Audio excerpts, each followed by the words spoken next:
Throughout the annals of ancient history, few figures have commanded as much intrigue, controversy, and lasting impact as the woman we're about to explore today. Her name has become synonymous with manipulation, spiritual corruption, and the dangerous intersection of political power and religious influence. This is the extraordinary saga of a princess who transformed into one of the most formidable queens the ancient world had ever witnessed, a woman whose ambitions knew no boundaries and whose legacy would echo through millennia. In the year 900 before the Common Era, along the shimmering coastlines where the Mediterranean Sea kissed the shores of an extraordinary civilization, there flourished one of antiquity's most enigmatic and prosperous societies. This was Phoenicia, a confederation of powerful city-states that had mastered the unpredictable waters of the Great Sea and extended their commercial networks to the farthest reaches of the known world. The Phoenicians were not merely merchants, they were visionaries who understood that control of maritime trade routes meant control of wealth, influence, and ultimately, destiny itself. Among all the magnificent urban centers that dotted the Phoenician coastline, two cities stood above the rest in terms of wealth, strategic importance, and cultural influence. Tyre and Sidon, twin jewels of the Mediterranean world, rose majestically from the rocky shores, their harbors perpetually filled with vessels from distant lands. These weren't merely commercial centers, they were cosmopolitan hubs where cultures collided, where Egyptian gold exchanged hands with Iberian silver, where Arabian frankincense mingled with the scent of Lebanese cedar, and where the languages of a dozen nations created a constant symphony in the bustling marketplaces. The architecture of these cities reflected their prosperity and their spiritual devotion in equal measure. Towering temples dominated the skyline, their facades adorned with intricate carvings depicting scenes of divine power and human submission.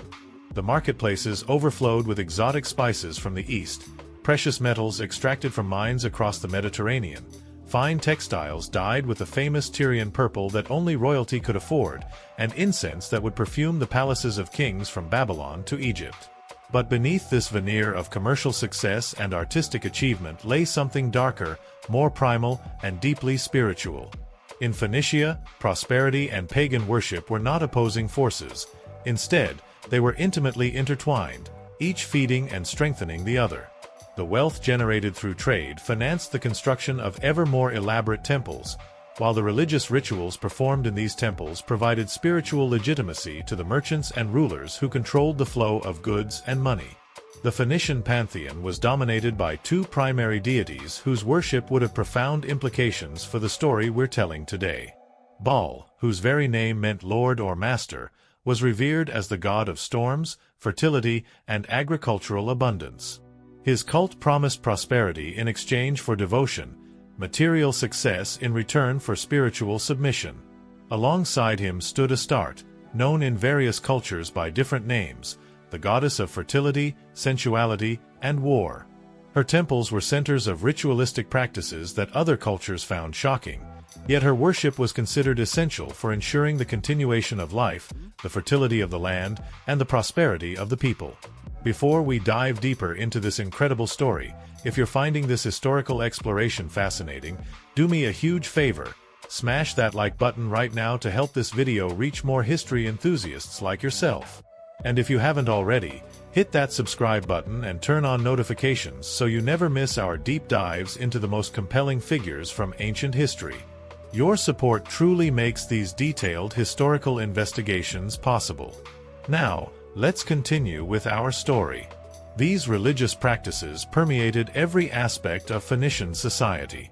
The temples were not merely places of worship, they were economic institutions that controlled vast wealth, political centers where alliances were forged and broken, and social hubs where the elite gathered to cement their power. The priests and priestesses who served in these temples wielded influence that rivaled, and sometimes exceeded, that of kings and merchants. It was within this complex matrix of commerce, politics, and religion that the city of Sidon, positioned strategically in the northern reaches of Phoenicia, became the stage for the emergence of a figure whose ambition would reshape the spiritual landscape of the entire region. His name was Ethbal, though in the original Phoenician tongue, it carried variations, Itibal or Ethbal, each version conveying the same essential meaning that Baal is with me. This name was not merely an identifier, it was a declaration of divine favor, a proclamation of spiritual authority, and as events would prove, an ominous prophecy of the path this man would take. Ethbal's origins were not royal. He was not born into the purple, as the saying goes, nor did he inherit his throne through the conventional channels of dynastic succession. Instead, his early years were spent in service to the very gods he would later use as instruments of political power. Ethbal began his career as a priest in the Temple of Astarte, one of the most important religious institutions in Sidon. In this capacity, he gained intimate knowledge of the mechanics of spiritual manipulation, understanding how religious devotion could be channeled, controlled, and ultimately weaponized for political ends. But service at the altar could not satisfy the burning ambition that consumed Ethbal's heart. He observed the king, Pheles, who sat upon the throne of Sidon, and he saw not a divinely appointed ruler but an obstacle to his own destined greatness. Ethbal began to plot, gathering supporters among the priestly class who shared his vision of a more aggressive fusion of religious and political power. He cultivated relationships with military commanders who were dissatisfied with the current regime, and he carefully studied the vulnerabilities of the royal court. When the moment was right, when all the pieces were positioned perfectly on the board, Ethbal struck with decisive brutality. The assassination of King Pheles was swift, efficient, and calculated to minimize resistance. Historical records suggest it was not a crime of passion but a carefully orchestrated coup that leveraged Ethbal's position within the religious establishment to legitimize what might otherwise have been viewed as mere regicide. By framing his seizure of power as divinely sanctioned, as the will of Baal himself, Ethbal transformed murder into martyrdom and rebellion into religious reformation.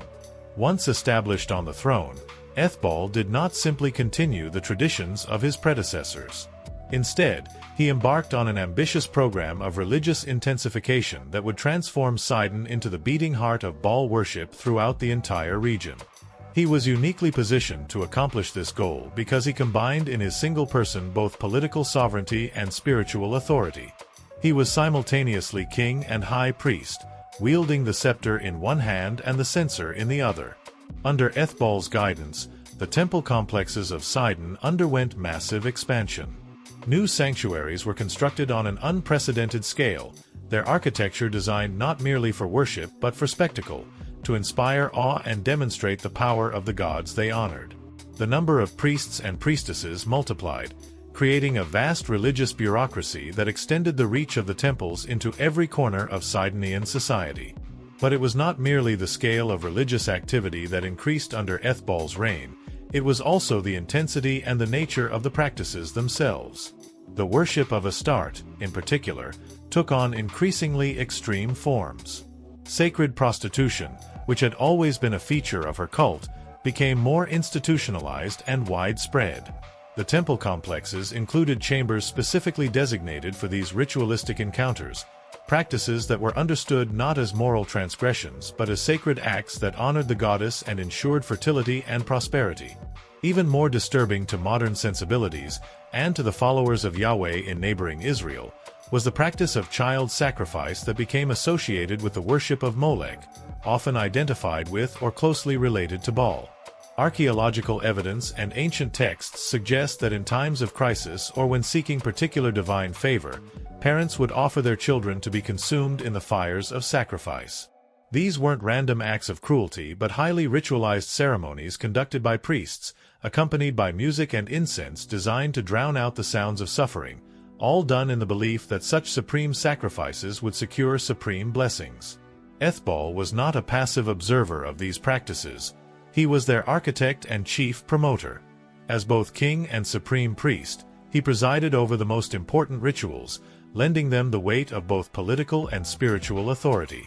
His very presence at these ceremonies sent a clear message to his subjects that devotion to Baal and Astarte was not merely encouraged but required, that participation in these cults was essential for full citizenship in Sidonian society.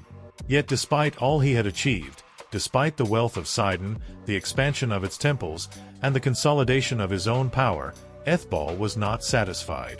His ambition extended far beyond the walls of his own city, beyond even the confederation of Phoenician city-states. He envisioned something grander, more expansive, and ultimately more dangerous, a religious empire that would spread the worship of Baal across the entire eastern Mediterranean. Ethbal understood what many rulers of his era failed to grasp, that in the ancient world, political alliances could be fragile and temporary, subject to the shifting sands of military fortune and economic circumstance. But religious conversion, spiritual transformation, the replacement of one god with another, these changes ran deeper and lasted longer. If he could export the worship of Baal beyond Phoenicia, if he could establish altars to his gods in the capitals of neighboring kingdoms, then Sidon's influence would endure regardless of which kings sat on which thrones. This was not merely the dream of a monarch seeking to expand his territory through conventional conquest. This was the vision of a high priest seeking to expand his spiritual domain, to create a network of Baal worship that would bind nations together through shared religious practice, mutual devotion to the same deities, and the economic ties that would naturally flow from such spiritual unity. Ethbal dreamed of altars to Baal rising from Tyre to Samaria, from the islands scattered across the Mediterranean to the fertile valleys of Canaan. And it was in the midst of this grandiose vision, this dream of spiritual empire, that a daughter was born to him, a child who would become the primary instrument through which his ambitions would be realized. The birth took place within the golden halls of the Sidonian palace, in chambers hung with fine linen curtains imported from Egypt and decorated with carved columns inscribed with sacred symbols. The midwives who attended the delivery were priestesses of Astarte, ensuring that this royal birth would be surrounded by divine favor from the very first breath. When the child emerged, healthy and strong, Ethbal took her in his arms with a solemnity that transcended typical paternal affection. This was not simply the joy of a father welcoming a daughter. This was a priest recognizing an instrument of divine will, a king perceiving a tool for dynastic expansion, and a visionary seeing the physical embodiment of his most ambitious plans. He held her close, examined her features with an intensity that seemed to look beyond her infant form to some future manifestation of power, and then, in a voice that carried the weight of prophecy, he pronounced her name, Jezebel. The name itself was laden with meaning and mystery. Scholars have debated its precise etymology for centuries. Some linguistic experts associate it with the exaltation of Baal, suggesting it might mean "where is the prince" or "the prince exists," a ritualistic phrase used in temple ceremonies when invoking the presence of the deity. Others interpret it as a question posed during sacred rites, "Where is the Lord?" a cry seeking the manifestation of divine power. But for Ethbal, the specific etymological nuances were less important than the statement the name made. By giving his daughter this name, he was dedicating her to a purpose that transcended normal royal expectations. She was not being named in the tradition of Phoenician queens before her, nor was she being given a name that spoke of beauty, virtue, or domestic excellence. Instead, from the moment of her naming, she was being consecrated to a mission, marked as an agent of Baal's expansion, designated as the carrier of Phoenician religious culture to foreign lands. From her earliest days, Jezebel's upbringing was unlike that of any other princess in the ancient world.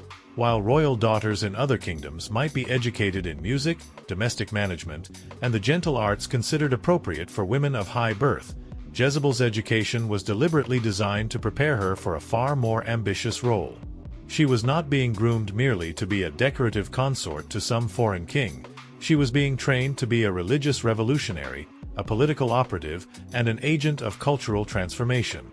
Her earliest memories were not of nursery rhymes and children's games, but of the rhythmic chanting of priests, the sweet, cloying smell of incense burning in sacred braziers, and the hypnotic movements of temple dancers who performed before the images of Astarte.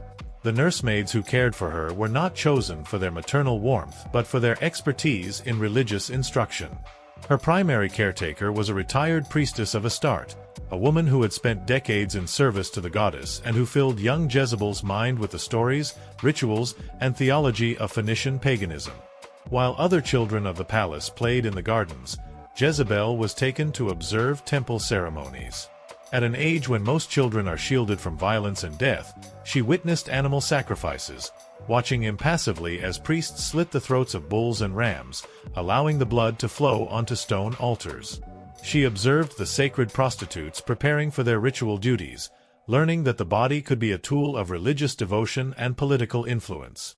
She attended ceremonies where supplicants would fall into ecstatic trances, supposedly possessed by the gods themselves, speaking in strange tongues and making prophetic utterances.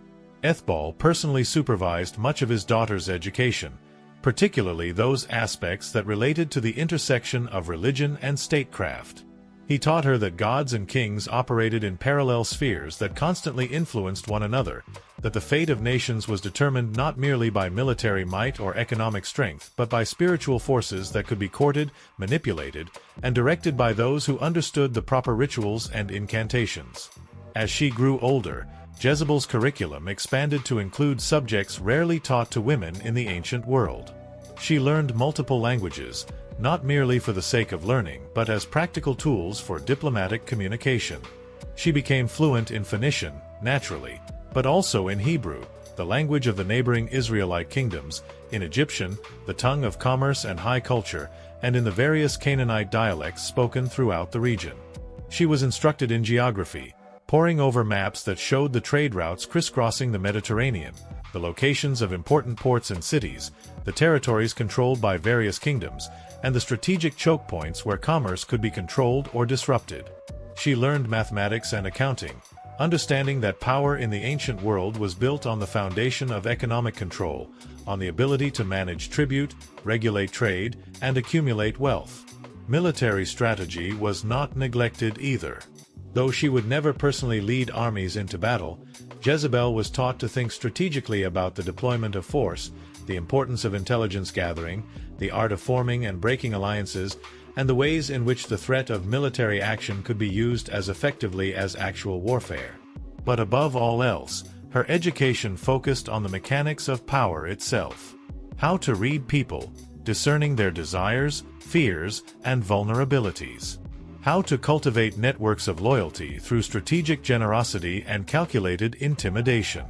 How to use language as a weapon, knowing when to speak and when to remain silent, when to flatter and when to threaten. How to construct and project an image that would inspire fear, admiration, and unquestioning obedience. Her chambers in the palace were not decorated with the typical furnishings of a princess. Instead of tapestries depicting pastoral scenes or romantic myths, her walls were hung with maps showing the political divisions of the Near East. Instead of jewelry boxes filled with baubles, her shelves held scrolls containing religious texts, diplomatic correspondence, and historical chronicles. Her personal shrine contained not only images of Astarte but also representations of other deities from various pantheons, reflecting her father's understanding that religious diplomacy might require some flexibility. As Jezebel entered adolescence, the results of this intensive and unusual education became increasingly apparent. She developed a presence that commanded attention whenever she entered a room. Unlike typical young women of her age, who might avert their eyes in the presence of male authority figures, Jezebel met every gaze directly, her eyes conveying a confidence and intensity that many found unsettling. Her beauty, which was considerable, had a quality that inspired more wariness than simple admiration. It was not soft or inviting but sharp and purposeful, the kind of attractiveness that draws the eye while simultaneously warning of danger. Her features carried the classical Phoenician beauty standards: olive skin that seemed to glow with health, dark hair that cascaded in carefully maintained waves, and eyes that ancient descriptions suggest were unusually penetrating and intelligent. But more striking than her physical appearance was the force of her personality. When Jezebel spoke, people listened, not merely out of courtesy to her royal status, but because she possessed an almost uncanny ability to command attention through the sheer power of her voice and the precision of her words. She had been trained by the best orators among the priesthood, learning to modulate her tone for different effects, to use pauses for emphasis, to employ rhetorical techniques that made her arguments seem inevitable and unchallengeable. She never raised her voice to assert authority. That would have suggested weakness, a need to compensate for insufficient power. Instead, she developed a way of speaking that was simultaneously calm and utterly commanding, a tone that assumed obedience and made resistance seem almost unthinkable. When she gave instructions to servants, they rushed to comply. When she expressed opinions in council meetings that she began attending as a teenager, seasoned advisors would pause and reconsider their own positions.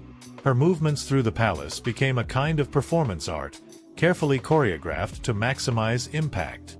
She understood instinctively the power of dramatic timing, when to make a grand entrance to command all attention, when to slip quietly into a room to observe unnoticed, when to linger in doorways to make others wait for her presence. Every gesture seemed considered, every facial expression calibrated for effect. Her smiles were rare enough to be valuable, her frowns sufficiently infrequent to carry weight when they appeared.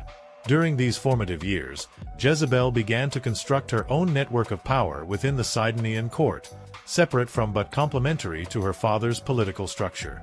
She did this not through open confrontation with established power structures but through patient infiltration and careful cultivation of strategic relationships.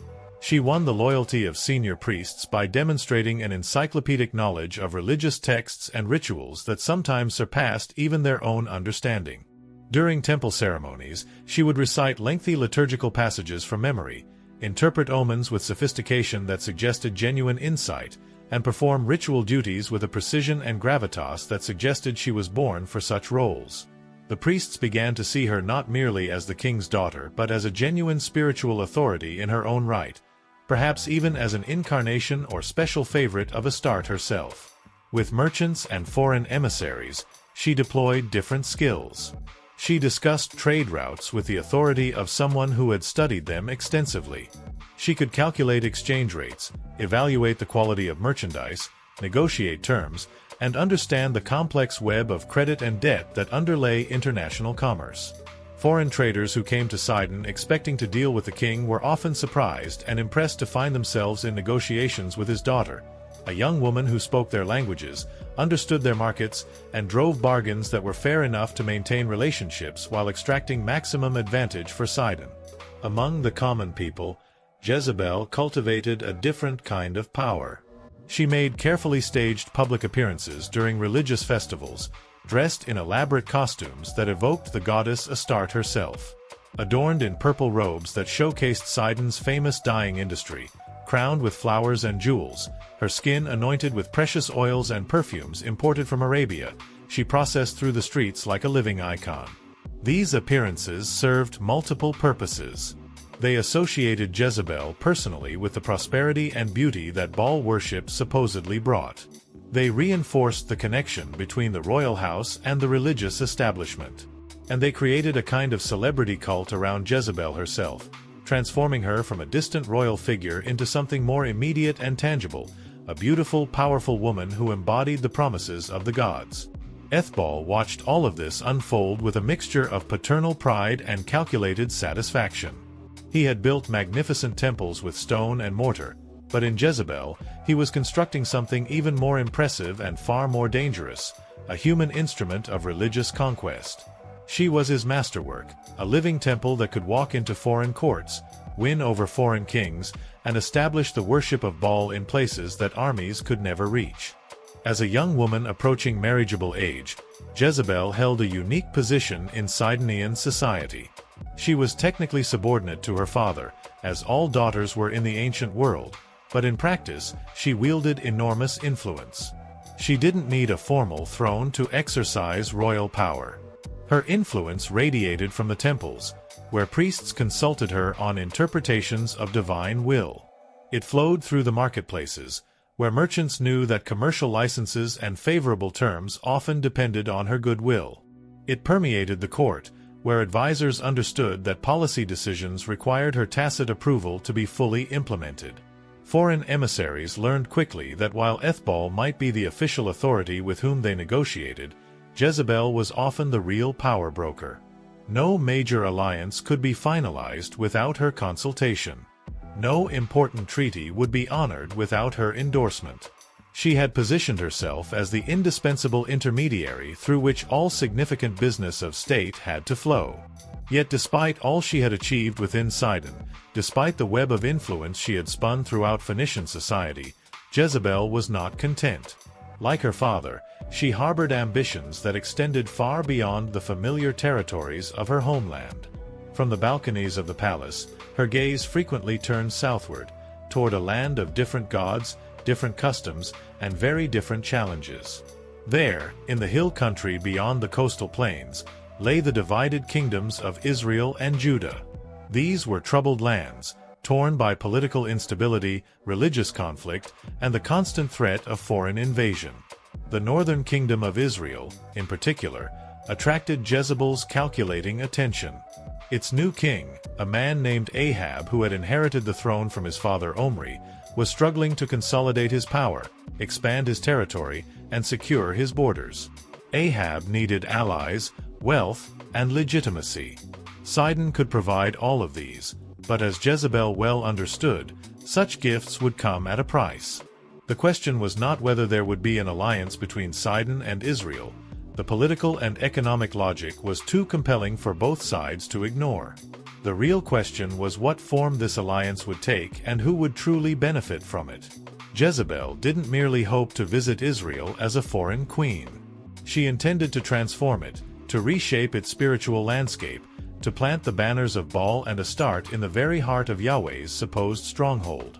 Her ambition was not limited to political influence or economic gain. She envisioned nothing less than the spiritual conquest of an entire nation. And opportunity, as it happened, was about to come knocking at her father's door. The day arrived without particular fanfare, though those who were attuned to the currents of international politics had been expecting something like it.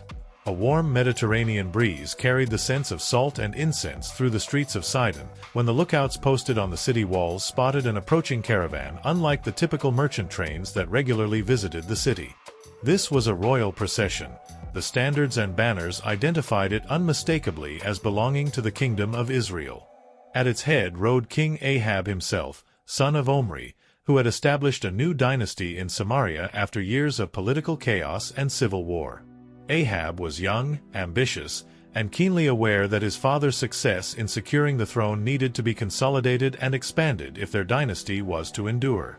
Omri had begun the process of opening diplomatic channels with Phoenicia, recognizing that Israel's future prosperity depended on access to Mediterranean trade routes and the commercial networks that Phoenician cities controlled.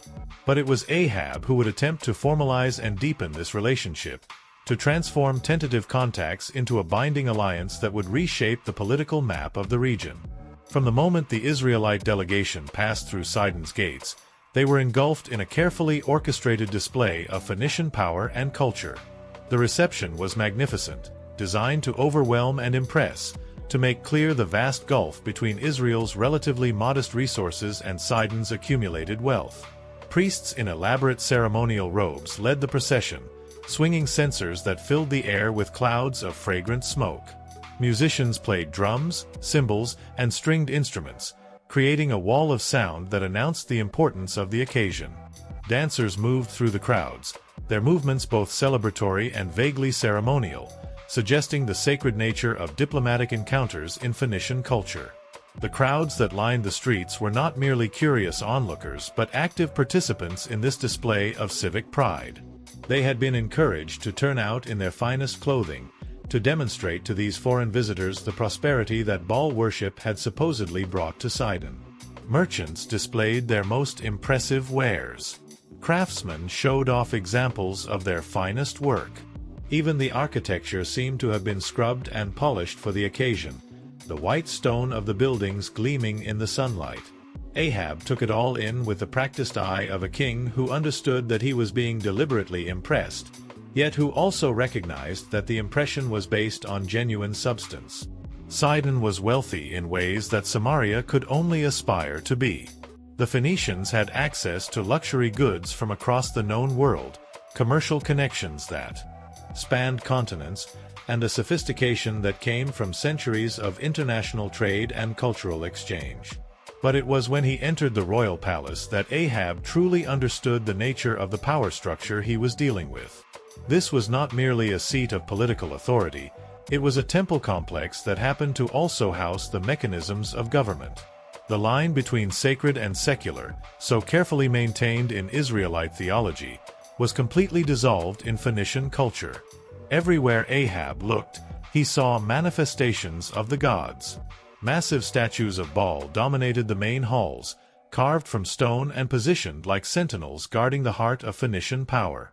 Their faces, frozen in expressions of stern authority, seemed to watch every movement, every conversation, every transaction that occurred within these walls. In alcoves and corners stood smaller shrines to Astarte, before which oil lamps burned perpetually, tended by priestesses who moved silently through the corridors like beautiful ghosts. The walls themselves were covered with religious imagery. Solar symbols representing Baal's dominion over the heavens. Lunar crescents sacred to Astarte. Scenes depicting legendary acts of divine power, creation myths, cosmological diagrams showing the relationship between gods, humans, and the natural world. Even the architectural elements, the columns, the doorways, the decorative friezes, were covered with symbols that carried spiritual significance. This fusion of temple and palace sent a clear message. In Sidon, there was no distinction between religious authority and political power. They were two aspects of a single reality. The king was high priest, the high priest was king, and both roles were understood as complementary rather than competitive. Ethbal descended from his raised dais to greet the young Israelite king, and the meeting between these two men was laden with unspoken significance. Ethbal wore white robes embroidered with golden thread, a costume that managed to simultaneously convey royal authority and priestly sanctity. He moved with the confidence of a man who had seized power through violence and held it through religious legitimacy, someone who understood that true authority came not merely from military might but from the ability to claim divine mandate. The greeting was formal but not cold, respectful without being subservient. These were two kings meeting as equals, or at least, Ethbal was careful to maintain that fiction even though both men understood that Sidon held far more cards in this negotiation than Israel did. For 3 full days, the negotiations proceeded with meticulous care. In chambers set aside specifically for diplomatic discussions, on tables of polished stone, maps were unrolled, trade agreements were drafted, and the complex details of a political alliance were hammered out clause by clause. Ethbal's offerings were substantial and genuinely valuable. He provided Ahab with guaranteed access to Phoenician ports, ensuring that Israelite goods could be shipped throughout the Mediterranean trading network. He promised naval protection for Israelite merchant vessels, crucial given the piracy that plagued ancient sea lanes. He offered to supply Lebanon's famous cedar timber, essential for major construction projects and unavailable in Israel's more arid climate. Phoenician wines, renowned throughout the ancient world, would flow south into Israelite markets. Skilled craftsmen, bronze workers, stonemasons, and architects would be made available for hire. In exchange, Israel would provide the agricultural commodities that Phoenicia, with its limited arable land and focus on urban development and maritime trade, desperately needed. Grain from the fertile valleys of Israel would help feed Sidon's growing population. Olive oil, one of Israel's most important export commodities, would flow northward. Livestock, always in demand, would be provided on favorable terms. On paper, it was a perfect commercial partnership. Each kingdom possessed resources that the other lacked. The complementary nature of their economies made conflict wasteful and cooperation profitable. Any competent diplomat could see that such an alliance made perfect economic sense. But Ethbal had not traveled this far down the path of power by thinking only in terms of immediate economic benefit. He understood that commercial treaties, no matter how favorable, were ultimately fragile. Economic circumstances could change, more attractive partners might emerge, and self-interest could always trump written agreements. What Ethbal wanted was something more permanent, more binding, and infinitely more significant. He wanted a connection that would transcend individual rulers and persist across generations. He wanted to plant Phoenician influence so deeply into Israelite society that it could never be completely extracted. And he knew exactly how to achieve this.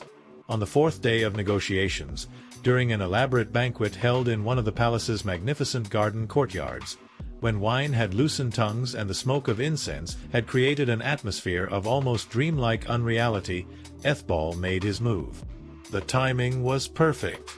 All the commercial details had been settled. Ahab was pleased with the terms he had negotiated, confident that he was bringing home an agreement that would significantly benefit his kingdom. The mood was celebratory, optimistic, forward-looking. It was precisely the right moment to propose something that would require both audacity and careful framing. "King Ahab," Ethbal began, his voice carrying the practiced cadence of a man accustomed to making pronouncements that would be obeyed, "we have spent these days discussing trade routes and commodity exchanges, ports and prices. These are important matters, certainly, and our scribes have done excellent work in crafting agreements that benefit both our kingdoms. But," he paused, allowing the word to hang in the air like a question, "such agreements are ultimately just ink on parchment. They depend on the good faith of the men who sign them. They can be reinterpreted, renegotiated, or simply ignored when circumstances change. If we truly want to create something lasting, something that will bind our kingdoms together across generations, we need a bond that transcends mere commercial convenience. We need blood." The statement hung in the air, its implications immediately clear to everyone present. Ahab felt his pulse quicken, understanding that the negotiation had just entered an entirely different phase. "I offer you my daughter," Ethbal continued, his eyes never leaving Ahab's face, studying every micro-expression for signs of resistance or acceptance. "Jezebel, Princess of Sidon, as your wife. With her hand joined to yours, this alliance will become unbreakable. Our kingdoms will be united not just by treaty but by family, not just by mutual interest but by blood ties that no political calculation can sever." The boldness of the proposal was breathtaking. This wasn't merely an arranged marriage of the kind common among ancient royalty. This was a calculated injection of Phoenician influence directly into the heart of the Israelite monarchy. Ahab, no political novice himself, immediately grasped the profound implications. Jezebel was no ordinary princess. Her reputation had spread far beyond Sidon's borders.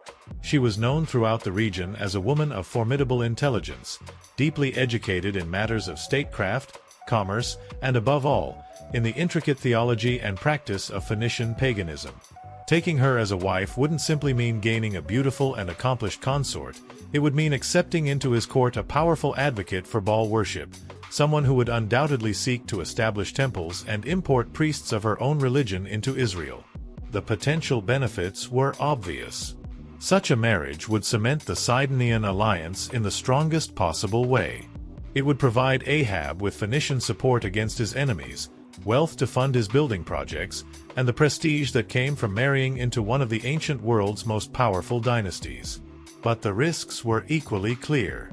The prophets of Yahweh, particularly Elijah, whose influence was growing throughout Israel, would view such a marriage as spiritual adultery, as the introduction of foreign gods into a land that was supposed to be consecrated to Yahweh alone. There would be religious opposition, perhaps even civil unrest. Ahab did not answer immediately. Instead, with appropriate diplomatic courtesy, he requested time to consult with his advisors. "Grant me the night to discuss this with my counselors," he said carefully. "This is a matter of great significance that requires thoughtful deliberation. Tomorrow morning, you will have my answer." Ethbal inclined his head graciously, as if the request was both expected and reasonable. Of course, he agreed. "Such a decision deserves careful consideration. We will await your response with interest." That night, in chambers provided for the Israelite delegation, Ahab convened his closest advisers for what would prove to be one of the most consequential discussions of his reign. Oil lamps flickered, casting dancing shadows on the walls as the king laid out the situation with brutal frankness. "Sidon has opened every door for us," he began, pacing the room like a caged lion. "They offer us wealth, protection, access to the entire Mediterranean world. With this alliance, Israel can become more than a minor hill country kingdom struggling to survive between greater powers. We can become a true regional force, prosperous and secure." But with Jezebel, he paused, letting the weight of the name fill the room, comes something more. She is not just a woman, she is an institution. She is the embodiment of everything Sidon represents, including its gods. The prophets will see this as betrayal. Elijah will condemn it. The people will be divided. What troubles you more? The question came from one of his senior military commanders, the disapproval of one prophet or the prosperity of your entire kingdom. Another advisor, one of the priests who accompanied the delegation, spoke more cautiously. My lord, the prophet Elijah speaks with the authority of Yahweh. His word carries great weight among the people. To act against his counsel is to risk not just his opposition but divine displeasure. But the majority of Ahab's counselors, particularly those focused on political and economic considerations rather than religious concerns, saw the marriage as too valuable an opportunity to refuse. One by one, they made their arguments. The people need bread before they need prophecies. A strong economy will do more for Israel than any number of religious pronouncements. This marriage will bring wealth that can be used to build cities, strengthen our military, and improve the lives of every Israelite. That is a king's duty, to provide for his people's material welfare. The prophets speak of ideals, but we must live in the real world. In the real world, alliances matter, wealth matters, military security matters. We cannot afford the luxury of religious purity if it means remaining weak and vulnerable. Ahab listened to all of this, his expression unreadable. He was a skilled enough politician to know when a consensus was forming, and he was pragmatic enough to recognize that his advisors were largely correct about the practical benefits of accepting Ethbal's offer. But more than that, Ahab had ambitions of his own. He wanted to be remembered not merely as another in a long line of Israelite kings, but as someone who transformed Israel into a genuine power, who built magnificent cities, who brought prosperity and security to his people. The Sidonian alliance, sealed by marriage to Jezebel, would give him the resources to achieve those goals. Before dawn broke over Sidon, Ahab had made his decision.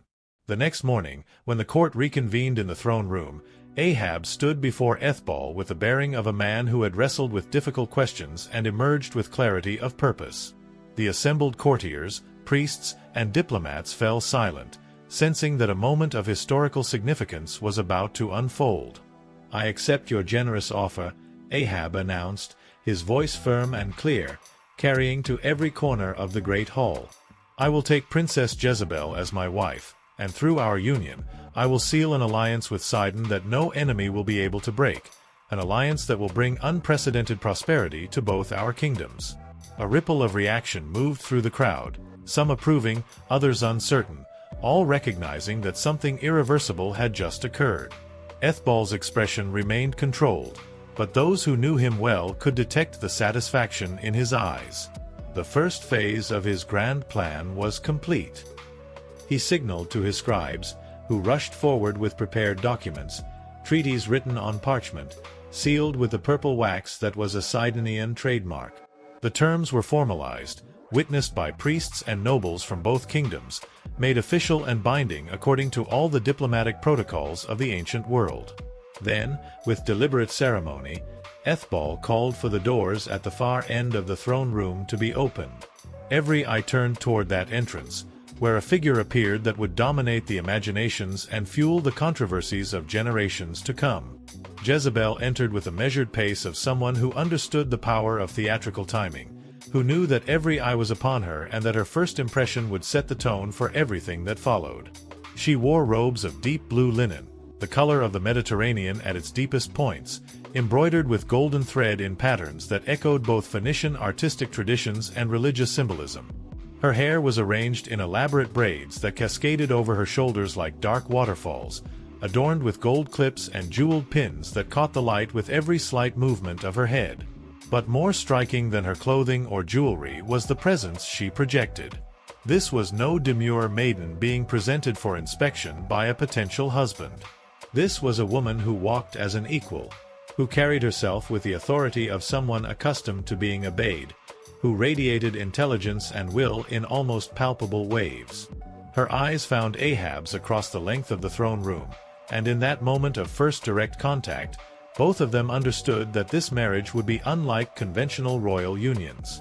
This would not be a relationship of husband and subservient wife, but a partnership of two powerful individuals, each with their own ambitions, their own sources of authority, their own visions of what their joined reign could accomplish.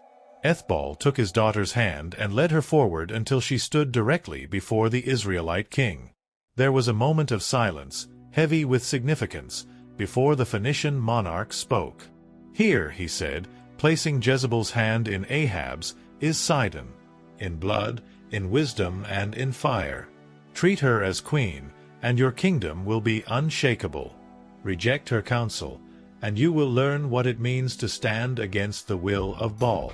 The words could have been taken as fatherly advice or as a veiled threat, and perhaps they were intended as both. Jezebel herself said nothing, but her silence was more eloquent than any speech. She looked at Ahab, at the assembled Israelite delegation, at the Sidonian court, and in her expression could be read both assessment and determination. She was measuring the challenge before her, calculating the obstacles she would need to overcome, and already planning the steps by which she would transform not just her own position but the entire spiritual landscape of her new home. That afternoon, after the formal betrothal ceremony had concluded and the throne room had emptied of its crowds, Ahab requested a private audience with Jezebel. This was unusual, as conventions of the time typically maintained strict separation between betrothed couples until after the wedding ceremony. But Ahab was king, and he wanted to take the measure of this woman who would become his queen, to understand who and what he was truly bringing into his palace. They walked together through one of the palace's interior courtyards, a space designed for contemplation and private conversation. Fountains carved from white marble burbled softly, their waters feeding pools where exotic fish swam in lazy circles. The air was heavy with the scent of flowers whose names Ahab didn't know, imports from distant lands that grew nowhere in Israel. Overhead, the afternoon sun filtered through silk awnings, creating patches of light and shadow on the tiled walkways.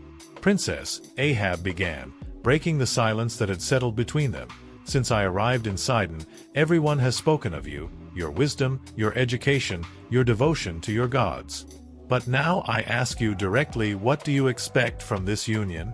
What do you seek in becoming queen of Israel?" Jezebel turned to face him fully, and in that moment, Ahab saw the full force of the intelligence and ambition that lay behind her beautiful facade. When she spoke, her voice was measured and deliberate, each word chosen with precision. "I expect this to be more than a political arrangement of convenience, my lord," she said, holding his gaze without wavering. "I expect that we will reign together, each of us bringing our strengths to bear in service of a kingdom greater than either of us could build alone. You understand the sword and the battlefield, the art of war and the loyalty of soldiers. I understand the altar and the power of faith, the art of persuasion and the devotion of the Spirit. Together, we can make Israel a kingdom that will be remembered for generations, spoken of throughout the world, envied by our enemies and respected by our allies." Ahab felt a mixture of fascination and wariness. This was not the response of a dutiful daughter agreeing to an arranged marriage. This was a statement of partnership, almost of co-rulership, coming from a woman who had not yet even set foot in his capital. "Jezebel," he said carefully, "in Israel we worship Yahweh, the God of our fathers, the God who brought us out of Egypt and gave us this land. Do you not fear that your devotion to Baal will be unwelcome, perhaps even opposed?" Jezebel's lips curved into a smile that mixed sweetness with challenge, a combination that Ahab would come to know well in the years ahead. "I do not fear what I do not yet know," she replied smoothly. "What I do know is that where there is prosperity, people open their hearts.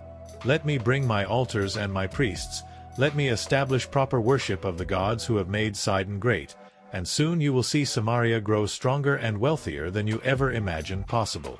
The gods ask only for devotion, and in return, they provide abundance. Is that not a fair exchange?" There was a pause, filled only by the sound of water flowing in the fountains. Ahab looked into Jezebel's eyes and saw not supplication or uncertainty but absolute confidence. This was a woman who had never seriously doubted her ability to achieve her goals, who viewed obstacles not as barriers but as challenges to be overcome through intelligence, persistence, and force of will. "Then we will depart at dawn," Ahab said finally, his decision made. "Samaria will receive you as my queen, and I will ensure that you are honored as befits your station. "And I," Jezebel responded, her voice carrying a note of something that might have been triumph, "will receive Samaria as my new home, and I will make it greater than it has ever been."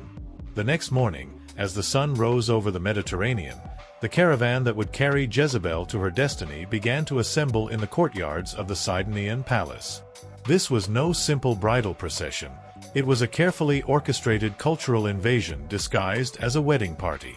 Jezebel did not travel alone or with a modest retinue as might have been expected for a bride joining a foreign household. Instead, she brought with her an entire infrastructure of Phoenician religion and culture, designed to establish and maintain Baal worship in the heart of Israel. Accompanying the princess were dozens of priests and priestesses of Baal and Astarte, not merely as personal chaplains but as the nucleus of a religious establishment that would be planted in Israelite soil. These were not junior clergy but experienced cult officials who understood the theology, rituals, and political dimensions of Phoenician paganism. They came prepared to establish temples, conduct ceremonies, train new converts, and gradually transform the religious landscape of their new home. Musicians skilled in the performance of sacred songs and ceremonial music traveled with the caravan, ready to fill Samaria with the sounds of Phoenician worship. Scribes carried with them libraries of religious texts, liturgies, hymns, and theological treatises that would form the basis of instruction in Baal worship.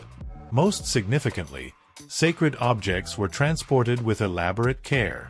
Images of Astarte, carved from wood and stone, wrapped in fine linen to protect them during the journey. Ritual vessels for sacrifices, incense burners, ceremonial robes, everything necessary to establish fully functional temples. These weren't mere decorative items but objects understood to carry divine power, physical embodiments of the gods themselves that would make their presence felt in Israel. The scale of this religious infrastructure made clear that Jezebel's ambitions extended far beyond simply maintaining her personal religious practices.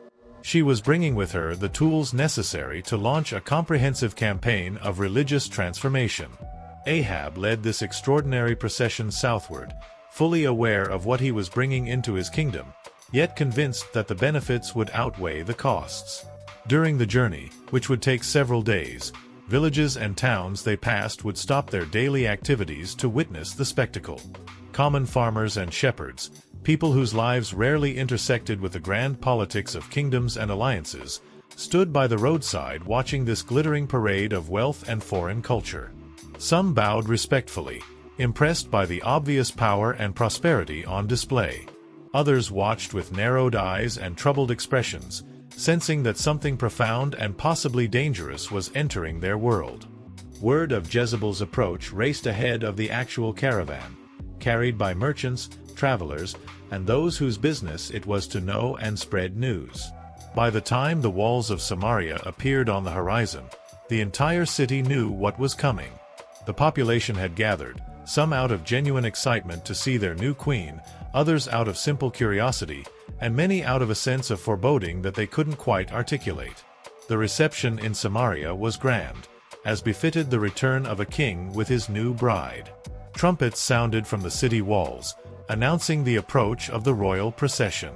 Drums beat a rhythmic welcome. The city gates stood open, and soldiers lined the route that would take the caravan from the gates to the palace, creating a protected corridor through the crowds. The people pressed close, eager for a glimpse of this foreign princess who would become their queen. They saw a woman of striking beauty and bearing, adorned with jewelry that seemed to capture and multiply the sunlight, wearing robes in colors and styles unlike anything typically seen in Israel. The perfume she wore, exotic scents from Arabian spice markets, created an almost visible cloud of fragrance that preceded and followed her. Some in the crowd smiled, happy to see their king bringing home such an obviously accomplished and beautiful wife. They saw prosperity in her jewels, power in her confident demeanor, and they hoped that this alliance with Phoenicia would indeed bring the benefits that had been promised. But others frowned, noting the priests and priestesses who traveled with her, the strange symbols on the banners that accompanied the procession, the sense that something fundamentally foreign and potentially threatening was being introduced into their midst. They exchanged worried glances and whispered concerns, wondering what this would mean for Israel's traditional faith, for the worship of Yahweh that had defined their identity as a people. When the procession reached the palace, the entire court had assembled in the great throne room to formally receive the new queen. This was a moment of tremendous significance, the first time the political, military, and religious leadership of Israel would encounter the woman who would exercise such profound influence over their nation's future. The throne room of Samaria, while impressive by Israelite standards, was modest compared to the palatial splendor of Sidon. But it had its own dignity. Stone walls hung with tapestries depicting scenes from Israelite history, oil lamps providing warm light, and the throne itself, a chair of carved wood overlaid with precious metals, positioned on a raised platform that allowed the king to look down upon his subjects. Ahab stood beside his throne, and with a gesture, commanded silence. The murmuring of the assembled courtiers, priests, and officials died away, leaving only the crackling of the torches and the faint sounds from the city beyond the palace walls. "Lords and ladies of Israel," Ahab announced, his voice carrying the authority of kingship, "I present to you Jezebel, princess of Sidon, who from this day forward will be my wife and your queen. Through our union, we have sealed an alliance that will bring prosperity and strength to our kingdom. Let her be received with the honor due to her station and welcomed into the house of Israel." The words were barely out of his mouth when a commotion erupted at the main entrance to the throne room. The massive doors, which should have remained closed during this formal ceremony, suddenly swung open with a crash that made everyone jump. Into the throne room strode a figure that seemed to embody everything opposite to the sophistication and polish of the Phoenician delegation. This was a man dressed not in fine linen but in rough camel hair, held together with a leather belt. His feet were bare, dust-covered from traveling the roads of Israel. His hair was wild and unkempt, his face weathered by sun and wind. But his eyes burned with an intensity that made even the bravest men step back as he approached. Everyone in that room recognized him instantly. This was Elijah, the Tishbite, prophet of Yahweh, whose words could make kings tremble and whose prayers could supposedly command the very heavens. The atmosphere in the throne room transformed instantly from celebratory to tense. This was not just an awkward interruption of a formal ceremony. This was a confrontation between fundamentally incompatible worldviews, between the political pragmatism that had led Ahab to accept this marriage and the religious absolutism that Elijah represented. The prophet's voice, when he spoke, seemed to fill the entire space, resonating off the stone walls with an authority that owed nothing to political power and everything to moral certainty. "So this is what you have done, Ahab, son of Omri, king of Israel." Elijah's words came like hammer blows, each one deliberate and weighted with judgment. "You have joined your house to the worshippers of Baal. You have opened the gates of Israel to foreign gods. You have brought into this land, consecrated to Yahweh, a princess who worships the abominations of the pagans." The silence that followed was absolute. No one dared to speak, to interrupt this confrontation between prophet and king. Jezebel, standing beside Ahab, watched with fascination, her analytical mind rapidly assessing this new element in the political equation she was beginning to calculate. Ahab stepped forward, his jaw tight with controlled anger, but when he spoke, his voice remained level, refusing to be drawn into shouting match in front of his entire court. "Elijah, prophet, you speak of abominations, but I speak of the survival and prosperity of our nation. This alliance will open our access to the Mediterranean trade, will bring us cedar for building, will provide protection against our enemies. Does Yahweh desire that Israel remain poor and isolated?" Elijah's response came without hesitation, his conviction absolute and unshakable. Yahweh desires obedience. He demands that his people worship him alone. You were placed upon this throne not to enrich yourself through compromise with pagans, but to lead Israel in righteousness. There is no prosperity, no security, no blessing that can come from abandoning the covenant and embracing false gods. He turned his burning gaze directly upon Jezebel, seeing her clearly for the first time. "You bring with you altars to Baal and priests of Astarte. You carry in your train the instruments of idolatry. But hear the word of Yahweh, the living God before whom I stand, woman of Sidon. You may establish your altars and summon your priests, but every stone you raise against Yahweh will become a stumbling block for this kingdom. The gods you serve are nothing, empty and powerless, and in the end, their worshippers will be brought to nothing along with them."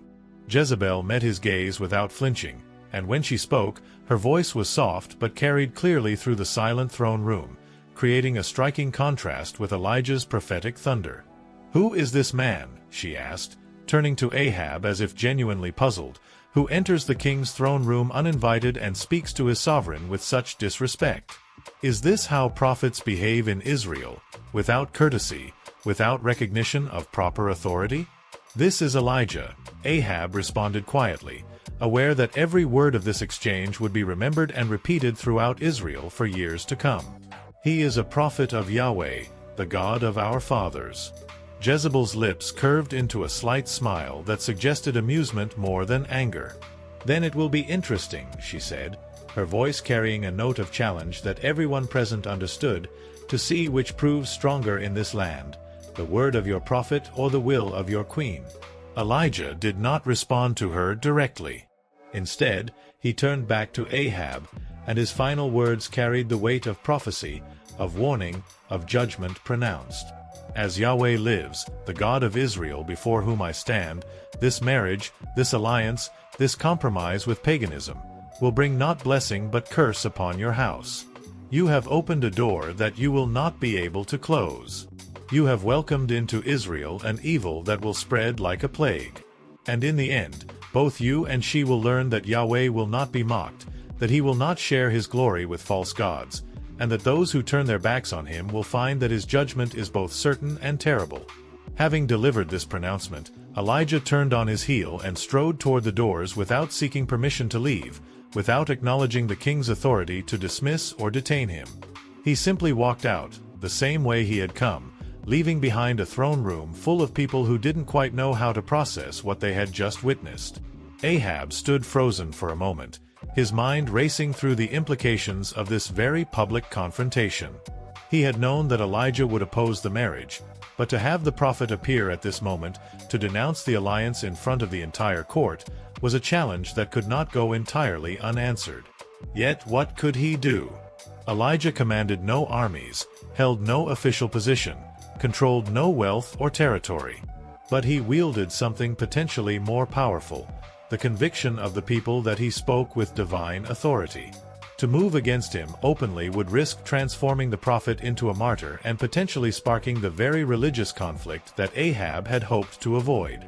Instead, Ahab chose to reclaim control of the moment through a display of royal authority. He raised his hands, commanding attention, and when he spoke, his voice was firm, refusing to show any uncertainty or doubt. "You have witnessed the concerns of the prophet," he announced to the assembled court. "Let it be known that I take seriously the spiritual welfare of Israel. But let it also be known that I am your king, chosen to make decisions for the good of this nation as a whole. I have made those decisions with prayer, with counsel, and with the interests of all Israel at heart." He turned to gesture toward Jezebel, who stood with perfect composure despite the extraordinary confrontation that had just occurred. "This woman will be your queen. You will honor her as such. And through the alliance she represents, Israel will grow stronger, wealthier, and more secure." The court, taking their cue from the king's tone, broke into applause, though perceptive observers might have noted that it was more dutiful than enthusiastic, more about supporting royal authority than genuine excitement about this new queen. But Jezebel noticed something else. She noticed the troubled expressions on the faces of many in the crowd. She noticed the way people's eyes followed Elijah's departing form with a mixture of fear and reverence. She noticed the division in the room, between those who supported the king's pragmatic approach and those who shared the prophet's religious concerns. And most importantly, she noticed that in Israel, unlike in Sidon, religious authority and political power were not merged into a single institution but existed in a state of tension, sometimes cooperation, sometimes conflict. This was new territory for her, a more complex political and spiritual landscape than what she had known in her homeland.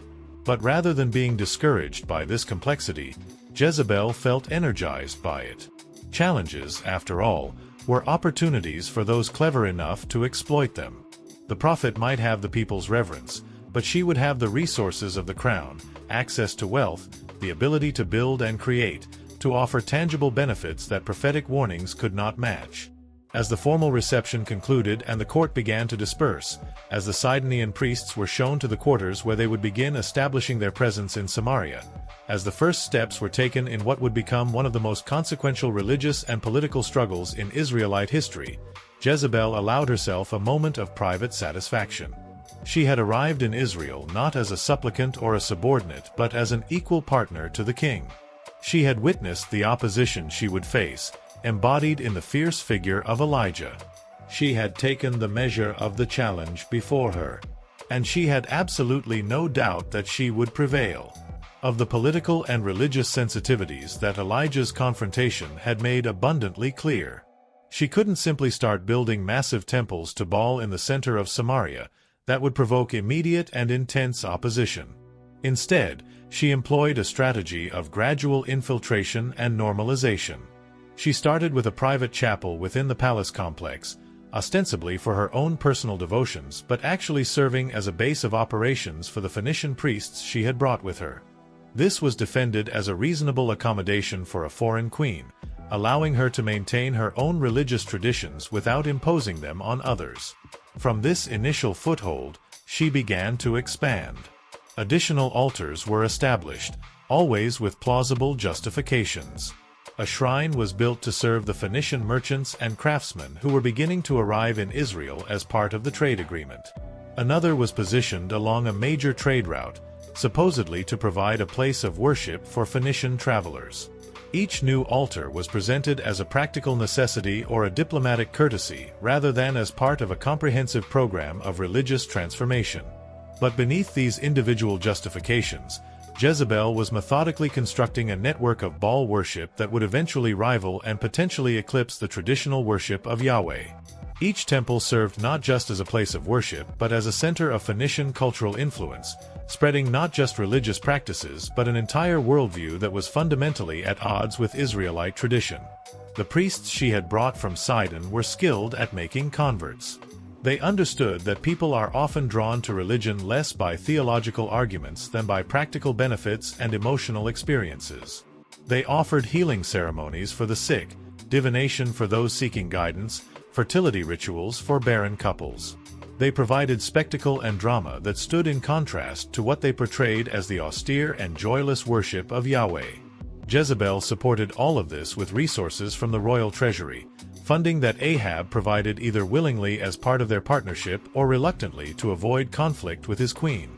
New temples were built with imported cedar and decorated with expensive furnishings. The priests and priestesses were well compensated, making service to Baal an attractive career path. Festivals and celebrations were held with impressive pageantry, offering entertainment and free food to draw participants. But perhaps her most effective strategy was the use of economic incentives to encourage participation in Baal worship. Contracts with the palace, lucrative trade opportunities, appointment to official positions, all of these began to flow disproportionately to those who participated in the new religious establishment.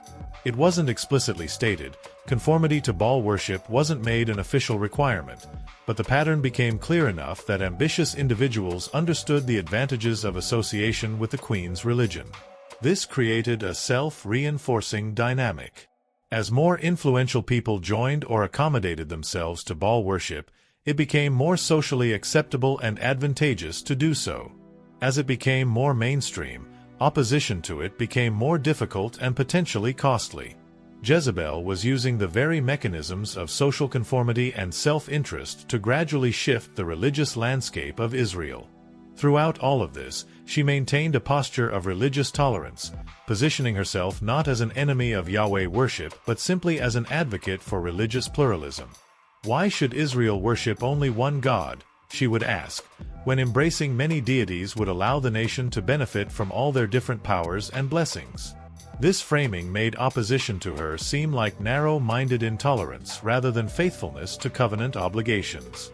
King Ahab, caught between his wife's agenda and the prophetic opposition led by Elijah, attempted to maintain a middle position that ultimately satisfied neither side. He continued to participate in certain traditional festivals and ceremonies honoring Yahweh, maintaining at least the appearance of continuity with Israelite religious tradition.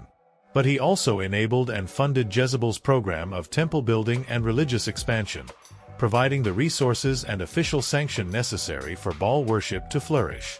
This attempt at religious compromise might have been politically expedient, but it proved spiritually disastrous.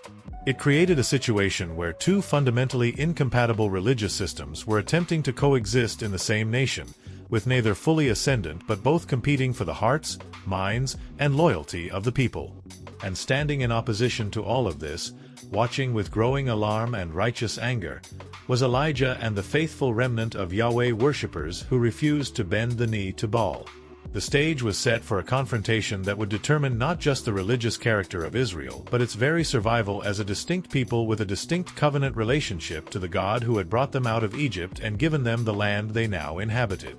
As Jezebel continued her systematic transformation of Israelite religious life, as temples to Baal multiplied across the land, as more and more Israelites were drawn or pressured into participating in Phoenician religious practices, the tension mounted.